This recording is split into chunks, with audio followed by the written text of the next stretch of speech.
अस्सलाम वालेकुम व्यूवर्स, कैसे हैं आप सब। उम्मीद है आप सब ठीक होंगे, खैरियत से होंगे। आप सबको बहुत बहुत ईद मुबारक। आज की इस वीडियो में मैं आपके लिए मेहंदी की डिज़ाइन लेकर आई हूँ। ईद के ओकेज़न के लिहाज से बहुत ही खूबसूरत से लेटेस्ट ये डिज़ाइन है। आप इन मेहंदी डिज़ाइंस को अपने हाथों पे अप्लाई करें, लगाएं, बहुत ही खूबसूरत लगेंगे। लेटेस्ट बिल्कुल डिज़ाइन है ये, स्टाइलिश से। और आप ये भी कर सकती हैं कि पूरा डिज़ाइन आप ना बनाएं।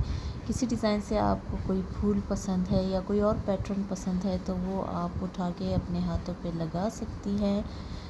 तो जल्दी कीजिए क्योंकि ख़ास ईद का ओकेज़न है, बहुत ही प्यारे लगेंगे आपके हाथ। वीडियो पसंद आई हो तो चैनल को सब्सक्राइब करना ना भूलें। Thank you.